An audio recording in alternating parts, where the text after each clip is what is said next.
ఈ సంకేతాలు కనిపిస్తే మీ ఇంటికి బాగా నరదిష్టి ఉందని అర్థం. హిందూ సనాతన ధర్మం ప్రకారం నరఘోష, నరదిష్టి అనేవి జీవితంలో చాలా ముఖ్యమైన పాత్ర పోషిస్తాయి. ఇంటిపై నరదిష్టి ఉంటే వారి జీవితంలో మంచి జరగదని నమ్ముతారు. అయితే ఇంటిపై నరఘోష, నరదిష్టి ఉన్నట్లు ఎలా గుర్తించాలంటే, సనాతన ధర్మంలో విశేషించి పురాణాల ప్రకారం, అలాగే జ్యోతిష్య శాస్త్ర ప్రకారం కూడా నరఘోష, దృష్టిదోషం వంటివి ఉంటాయి. హిందూ ధర్మం ప్రకారం ఇంటిపై నరదిష్టిని పలు రకాల ఆచారాలు, పూజలు చేస్తారు. సాధారణంగా అనేక సందర్భాల్లో నరఘోష, నరదిష్టి వంటికి సోకే అవకాశాలు ఉన్నాయి.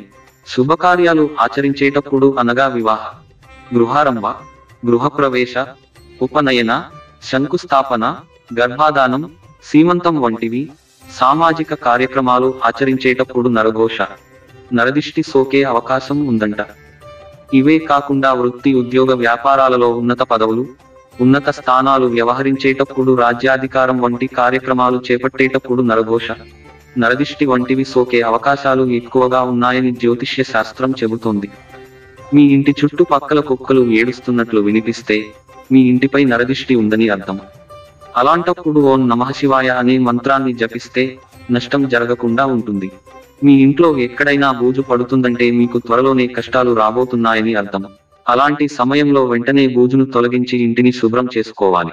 మీకు ఎలాంటి అనారోగ్య సమస్య లేకపోయినా ఉన్నట్లుండి అకస్మాత్తుగా కళ్ళు తిరిగి వికారంగా వాంతికి వచ్చినట్లు అనిపిస్తే మీకు దిష్టి తగిలిందని అర్థం చేసుకోవాలి. మీకు అర్ధరాత్రి 3 గంటలలోపు అకస్మాత్తుగా మెలకువ వస్తే మీపై దుష్టశక్తుల ప్రభావం ఉన్నట్లే. ఇంట్లో ఉన్నట్లుండి కలహాలు, గొడవలు ప్రారంభమైనా, తులసి మొక్క ఎండిపోయినా మీకు నరదిష్టి ఉందని అర్థం.